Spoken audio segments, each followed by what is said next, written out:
We are here today to say goodbye to Donbrothers. Though they already have a Versus movie coming out soon and will most likely be back with other Versus movies and more, we will miss them so. And on such a day, you may ask, do I have any theories as to why? How did it happen? Why the BL in this show was off the charts? Sorry. I won't go into that today, as it's a day of mourning, a day of clarity, a day of... Okay, fine, this was one of the best endings I've seen in ages, and yes, it's the perfect BL too. KEZZA HENSHIN. What a crazy end to a crazy show, and yes, I honestly believe this is one of the best endings in Sentai as of yet. Well, that I've seen. Yes, I know that loads of things were not explained, and yes, I know that loads of things didn't make sense. But sometimes in life, things don't make sense. Get used to it, bro. Oh, sorry. That was really aggressive. I'm just feeling Taro's energy. But yes, today we are here to celebrate this beauty of a finale and also talk about the show in general. Let's start off with the overall show, then touch on the characters and their developments, the villains, and finally the point of this video, why Donbrothers is one of the best BL plots ever. Anyway, a lot happened in this show and that's for sure. At times I loved it, then I hated it, then it brought me back around, and that might be the writing of Inoue, who is known for his crazy episode plots and confusing scenarios, but I think that's what made Donbrothers immaculate. Yes, I'm calling it immaculate. And when the end came for the show, I genuinely cried through the whole episode and mourned it at the end. I felt a part of me was missing. A part of my channel had died. I know it will be back soon, but let me grieve. I even did something I never usually do, and that's watch the episode, not live, but without subs. Because I had to watch it as quick as I could. I've now watched the King Oja premiere live with Marcus, Thomas and Gia without subs, but like watching Donbrothers without subs was a new thing for me at the time. I am surprised I knew what was happening and understood some of the dialogue from my years of watching Japanese movies and shows, but I still bawled, not even knowing what was said in its entirety. I did watch it again when subs were available, and cried for the second time, but that's because it was just so powerful. In this video, I do want to comment on the last episode and touch on a few things just because I can't seem to stop talking about Donbrothers. But anyway, let's look at the final episode now. I'll be back with my thoughts later on. Also, spoilers, if that wasn't obvious enough. It opens up to an award ceremony where Haruka is getting the award she's been working for. Beside her is Sonoza, and she is surrounded by her friends, but Taro is nowhere to be seen. We get the preview shot.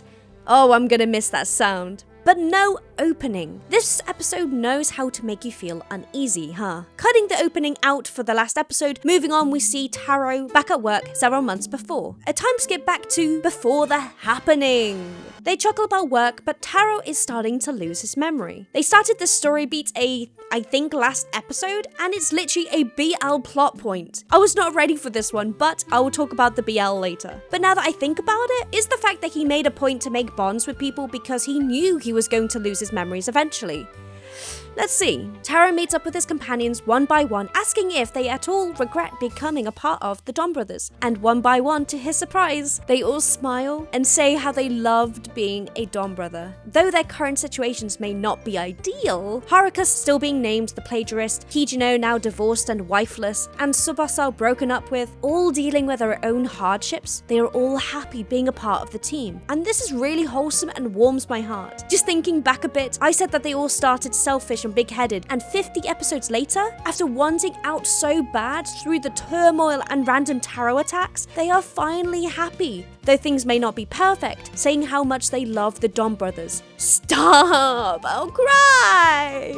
With a relieved expression, Taro is content with this and walks off each time, glad to see his comrades filled with compassion and drive for the future. But this also leaves each of the members feeling concerned for him. Moving the plot along a bit, our two mysterious Noto that arrived last episodes are out and about, ready to pounce on unsuspecting Sonoshi, Sonago, and Sonoroku. Sonana and Sonoya are Noto executioners coming to kill all the Noto.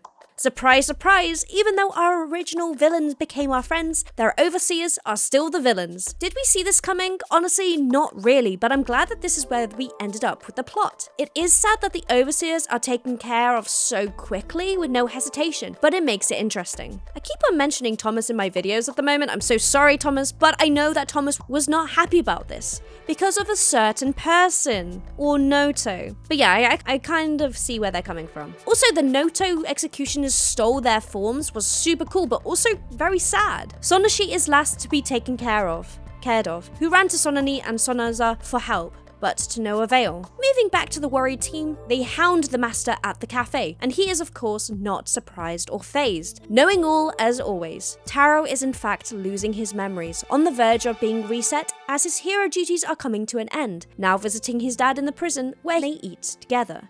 Kinda like a last meal kind of thing. It's kinda sad. The fact that he made these connections and friendships are the reason why he can't be with them anymore. He and the team became friends with the Noto, so they aren't an issue anymore. And Jiro, his successor, has matured into a perfect replacement due to being but a part of the team dynamic and learning. Taro is indeed not needed anymore. His job is complete. It's time for him to rest. What a powerful moment, but for some reason I also don't understand.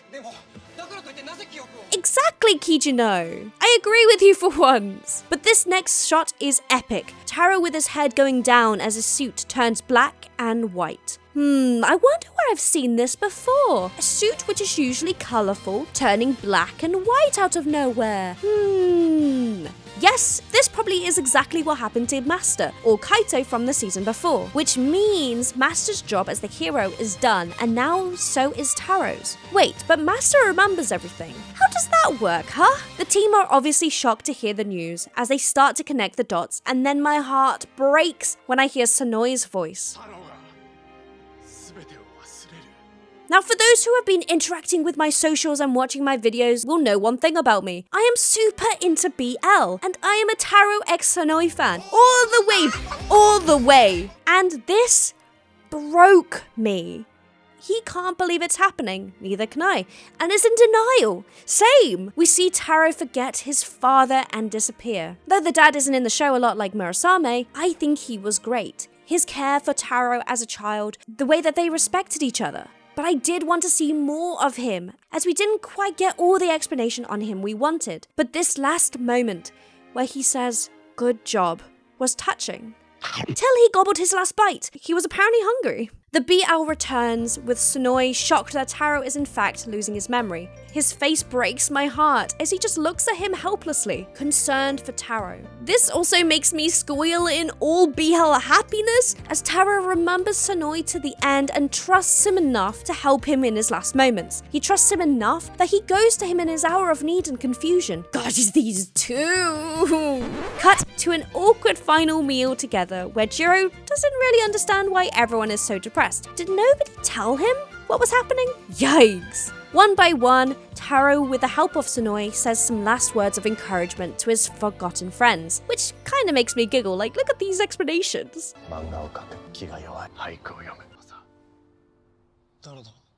Until he turns in confusion to Sanoi, asking who he is. This! At this point, I was crying! I mean, I was crying a lot anyway, but this was the moment. The look of hurt. The look of helplessness. And then from the sadness of the scene, the music lightens up to the vendor smiling and offering food. How did this food stand become so flipping important to the plot and development of the show and its characters? Literally, this was how Taro and Sanoi started started bonding. And here we are at the very end with it again. It's almost like the owner knows and he's saying it's okay. With no words, the Odin heals wounds and shows the character's growth. As they settle in again to eat, Sanoi is dragged from the scene back to action, where he helps Sononi and Sonaza and stops anyone from disturbing their final meal. He cares so much that he sacrifices his own time with Taro to help them have that last moment together. Taro leaves, having forgotten everyone, ending at the cafe where he reads Haruka's manga. Here he reads about their adventures and pivotal moments in his life with the team. A lovely moment for us, the viewers, to reminisce. However, in comparison to the soft, warm scene, we watch the others rejoin the Noto, continuing the battle without Taro, but of course without him, they struggle. Even Don Murasame joins the battle and rebels against the Noto executioners. Another character which would have been nice to know more about, actually, as I want to know who the heck Mother was. However, Thomas said this to me. Like Taro and Jiro and their two personalities, Mother might be his other personality or his conscience, pushing them forwards. So if I think about it like that, it makes sense and doesn't bother me as much. In their moment of need, Taro's laugh is heard again, ringing and echoing around them, and Taro appears on his bike like nothing ever happened. I think the manga was able to push him for that last fight, where we finally get the full, completed, final roll call. This, guys, is pure Sentai magic. This moment was perfect in my opinion. We see all the characters and then also end on Taro as he racks his brain for any memories. Then, he completely overpowers the final villains with an epic display of the rest of the CGI budget. And honestly, this moment was breathtaking. The colors, the special effects, and the final look back at his teammates before Taro disappears. Mwah! Perfecto! Only Taro would appear and disappear with such magnificence. But as quickly as Taro vanished, life moves on for everyone else. So Noni is with Inuzuka, running from the law. Natsumi goes back to Kijino, which is something that kinda makes sense. Also him just dropping the box, are you okay? Hope there wasn't anything fragile in there. Sarahara, though alone, is still haikuing it out, but in the best way possible. Yes! And returning to the beginning of the episode, we are back at the manga awards, Haruka finally being awarded for her hard work. She continues to draw new books with the watchful eye of Sonoza on her side, which I love, and like a similar scene from the beginning of the show, the doorbell rings. She goes to open the door, and a familiar face appears. Tara returns in a new outfit, with a new job, ready to bond again with all of us. And that is the end. Perfection. A final fit for Donbrothers, and though many things weren't tied up or discussed, it was still perfect for Donbrothers and you just accept it. The mirroring and repetition in this show is perfect and adds to many satisfying moments of references and is just so clever. This is shown so well here in the last few moments of the show, and though we are ending the show still with so many open questions, it has opened up so many more chances to solve these questions in versus movies, leaving a bit to be desired, and I am excited for those reveals and answers to why. I am mourning, but at the same time, I feel relieved and like the characters I feel matured. Do you get what I mean? Even though we are ending and leaving Taro, there's a sense of satisfaction. Anyway, some comments and thoughts of mine. You guys wanted a long video, right? So buckle up. From the beginning, I always thought that the way the group interacted was so odd. Taro with the two personalities, Haruka becoming the plagiarist and her side reactions, Sarahara the haiku guy, Kijino, don't mention his arc, he scared me. Tsubasa the lone wolf who didn't interact with the main team for so many episodes. And Jiro, my boy! I actually really like this character in the end. He had a good character arc, I can't fault him. The Noto as the villains running around, and then finally Kaito was just there with no explanation. Literally just there the whole show and no explanation nor acknowledgement of it till the father visits randomly. Oh my god, I forgot you too, Mr. Prison Man. This group is so odd, so strange, but also, at the same time, so lovable. You see these characters maybe in their worst selfish ways, running from everything, big-headed, aloft, and over the show, things happen. I mean, a lot of things happened, of course, but through each and every conflict, heartache, and interaction they had, they became better for it. Like Tara said, they have made a connection, and by knowing him, they have become better. Think about this. Haruka started as someone who was very up themselves, felt like a celebrity at her school and in her city, known as a young manga artist that was celebrating a new book coming out. However, after becoming Oni's sister, she learned to write something with more heart and soul that would entertain even that of a supposed villain. Sarahara was someone who you went to for advice, but this usually made him very big-headed and pretentious, making a haiku to make him sound smarter than everyone in the room. But by the end, he seemed smarter, wiser, even learning to trust the Noto with their very lives. Kijino was someone who only fought and used his power for his wife, only thought of his wife, and only talked about his wife. Kinda reminds me of someone else who talked about his wife a lot. My wife. He was obsessed, maybe even blinded by his love for her. Almost that forever sort of honeymoon phase. And he kept on becoming a Hitotsuki. What are you doing, man? But by the end, he was able to fight for himself, and sometimes that's more important than showing your affections all the time. And Tsubasa, he fought tooth and nail, ran and hid for the whole year to see and protect his girlfriend. However, he was blinded by a false promise by a villain? Firstly, don't trust a villain, and suffered greatly for his love. Though his final breakup was messy, he accepted it graciously and agreed to move forward with his new love. Someone who actually accepted him and fought for him.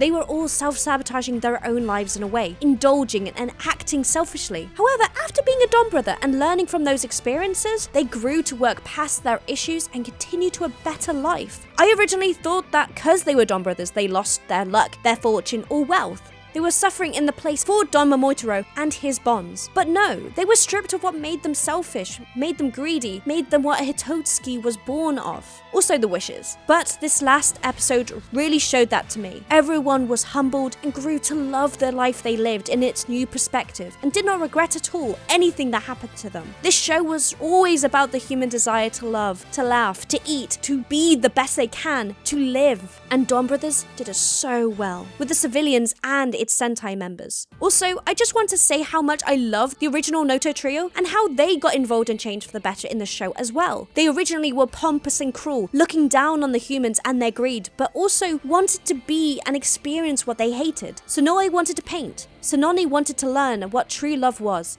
and Sonoza wanted to learn how to laugh and cry. Each of them scoffing at what made humans human. Even though they were told about humans and their greed, they still tried and ended up intertwined in our mixed group of idiots. They learnt from them, felt for them, and some even fell for them. Sononi ended up sacrificing her life, though said life was supposed to be an almighty form compared to a human. She did not care what would happen to her though, and went in peace. It was Inuzuka that wished her life to be restored. For him, she was happy to die, and from him, she learned how to love. It's poetic, really. Sonoza met Haruka, and in turn, they both learned how to really feel again, without pride in the way. They laughed, cried, and wrote manga together.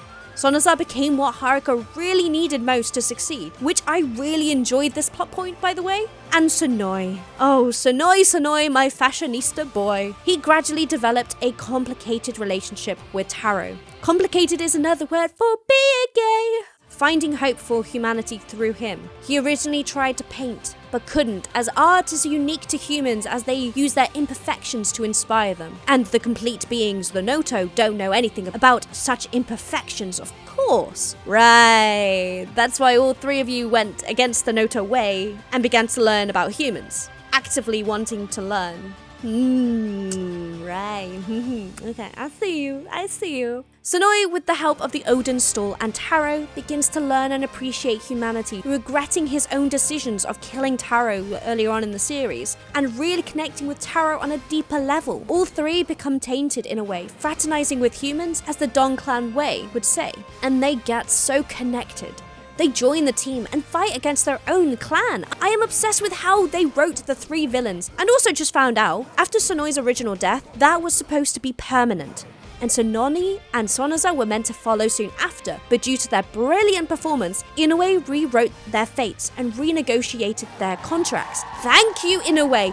You made the show even better! I think the show would have been so lost without them. Honestly. Another thing that's already been mentioned, but I will repeat, there was a lot of things that were brought up, showcased, and then quickly dropped. Rarely to be heard from again. However, at the same time, they really understood the art of repetition, the rule of three, etc. Both of these on both ends of the spectrum, which really makes me laugh. On one hand, the mobile app was introduced and then never seen from again. The cores being collected by Master, Zenkaija Black fighting for a few episodes, and never to be seen again. And oh yeah, this was a series where they could use the powers of the past Sentai. Why? Where did that go? A lot of these things were brought up and never mentioned again. There was a few of them, but they don't really bother me too much at the moment. I think Inoue wanted to accomplish a lot, had so many ideas that they were never brought forward or finished. Then on the other hand, there were jokes and gags, bringing the ninja guy back several times, the contest against Taro, and even the repetition and mirroring of Sonoi's death, then in turn Taro's death. I think if it was any other show with any other writer, I would have been less impressed. But with Donbrothers and how random the episodes got, it just seemed fine and normal. And for me, it allows a lot more to be discovered in Versus movies and more. That may be a bad excuse, but it's what is keeping me going. Like, did you know that originally all the Sentai members were to have two personalities like Taro? Why does Taro even have two personalities? We don't question it, do we? Exactly. Moving on, I knew from the start, the whole situation and plot with Natsumi and Miho was going to be messy and intertwined with misfortune. But where the characters ended up was oddly satisfying. You may hate Miho or Natsumi, but you can at least be happy with where they ended up. Miho was in fact the Crane Juto, using Natsumi's face as a persona, but it's confirmed that Natsumi was experiencing it all, but in her dream-like state throughout the whole show. And though she was a fiancé to Inuzuka, broke up with him to continue living the dream with Kijino, replacing Miho. I mean, this love triangle square thing was going to end up messy, but Natsumi and Kijino deserve each other, and Inuzuka deserves better. He deserves to be someone who loves him and would sacrifice for him. So Noni is literally on the run now, blowing up police cars for Inuzuka. I mean, it's all f***ed up in a way, but what can you do? The thing that annoys me about this situation is that Natsumi didn't even realize that he was doing it all for her. Like, all of this running, all this fighting was for her, and she didn't even realize. Asking, what's the reason why you're a fugitive? Well, I don't know. What is the reason? Maybe you were kidnapped by a villain and I was trying to protect you? I am more happy for Tsunoni and Inuzuka than I am for Natsumi and Kijino. Don't get me wrong, it's really a best case scenario for all. Also, did you notice this last shot of Natsumi? She's wearing both black and coloured clothing, a true sign that Natsumi and Miho have finally become one again. Oh, again, another character with multiple personalities. Interesting. And final thing I want to bring up is not the BL pairing, surprisingly. Looking at how long this video is, I will write a video specifically for those two, as I feel like it deserves our full attention. Sorry for the bait, I'm so sorry. But my final point is the implications of Taro's memory loss and the fact that their suits turn black and white once a hero is done with their duties. What an interesting point, but with so many more questions! This is kinda confirmed to what happened to our Kaito. His duties as a hero were done, so his suit went black and white, similar to what Taro's will do. However, Kaito, our master, seems to know a lot and remember a lot, so it seems odd that Taro is losing his memory but going through the same steps. Okay. Also, considering we have a trailer for the Zenkaija vs Donbrothers movie coming out soon, and that Master seems as he once was, as well as Taro, I have a theory. Time travel! Or their memories just get returned to them. I was thinking that maybe Kaito met them all in the battle from the future, and seeing they needed help, returns to the past as Master to help them once his Zenkaija duties were done. As he knows all, and this movie is a year after the end of Donbrothers, maybe I'm just thinking too much into it. But I have realized one thing that I haven't talked about, and that is Taro himself. Taro put them through hell, through challenges and through random bursts of attacks. I always wondered why he was so fixated on beating them, why he was so above it all, but also why he cared for them. He was in fact preparing them, knocking down the walls that made them selfish, maturing them, but also teaching them how to live fully. It's almost like his calling was to help them all become better people. Give Jiro something to reach for. Also, loved Jiro's character arc. Also, a really good character I do not have time to talk about, but yes, really good character from Jiro, one of my favorite characters by the end. And once done, and his team was strong, Taro was happy. Maybe that was his goal, as he was someone who was always trying to get them to work together, to bond, to learn, even fighting on his own behind the scenes if he had to, and sorting out scenarios where they would have to learn a lesson. Taro was fundamentally a teacher. With some weird techniques, yes, but his heart was in the right place. Always fighting for his team, his comrades. Oh, Taro! Okay, let's just leave it there before I cry for the 100th time. Next video, I promise, we will go into why Donbrothers is the best BL. Talking about BL, where is Sonoya in the after events of the episode? Does he continue to see Taro or not? I need to know! Thanks again for watching this video. I hope you guys enjoyed the length of it, as you guys requested longer videos. See you next time, and I hope I have hyped this up for you. KEZZA HENSHIN. Matane! Also, I may keep doing these afterthought bits to the videos. No one watches this long, so it's fine if I say some controversial things here. Here it is. This is my controversial take of the episode. That handoff was fucking boring. Looked nice, yes, but yikes, nothing added, nothing gained. Thanks a lot, Toei. Anyway, bye!